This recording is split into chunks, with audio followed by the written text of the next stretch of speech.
मध्ये शॉट मध्ये क्षेत्ररक्षण होत आहे, एकदा अपडेट केली जाईल. नक्कीच जतीन अगदी सुंदर खेळ दाखवतोय. सन्मान समाधान मानव लागेल.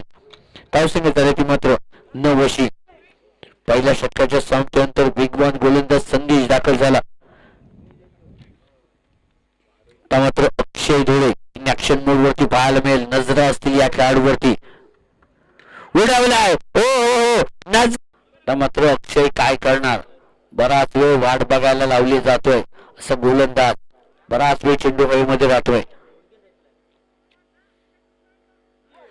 उडवलाय. हे काम करायचं होतं. जतीनला जी चूक झाली ती मात्र अक्षय सुधारतोय आणि यस मोठा फटका म्हणावा लागेल. आर्या पार चेंडू सीमा पार.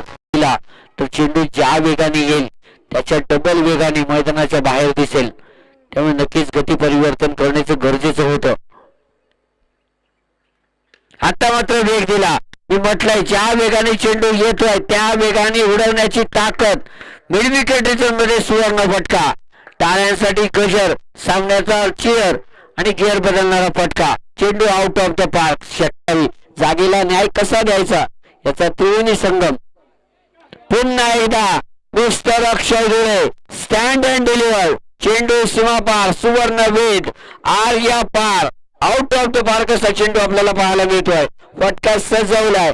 धावून येऊन ठेवले तर तब्बल 54 वरती. सांघिक अर्धशतक धावफलकावरती. गोलंदाज झाल्यानंतर सावरायचं असतं आणि यामध्ये आता मात्र सावरायला वेळ देत नाहीये. अक्षय धुळेच्या बॅट मधून धुवाधार फटका. आर्या पार. चेंडू सीमा पार. आउट ऑफ द पार्क चेंडू पाठवला जातोय. धावसंख्या निवडले ती तब्बल 39. अक्षय धुळे ऑन फायर होतोय मैदानामध्ये. चिक चिक to fire. Anna and company अर्थातच कुणकेश्वर पॅकेजचा तारणहार, शिल्पकार, मार्गदर्शक, नेतृत्व कुणी ज्याच्याकडे पाहिलं जातं असं अन्न आपल्याला मेगा स्क्रीनवरती पाहायला मिळतं.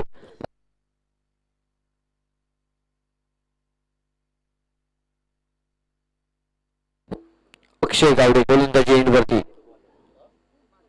उडवलाय लोडून मारलेला फटका. वन बाउंस सीमा पार.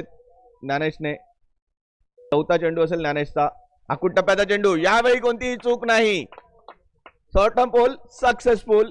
चेंडू होतोय फरार. येत आहेत 6 धावा. 6 धावा देताना दोन्ही हात वरती करायचे आहेत. बघता बघता धाव सगळ्या पोहोचते तब्बल 29 धावांवरती. पहिल्या 3 चेंडू वरती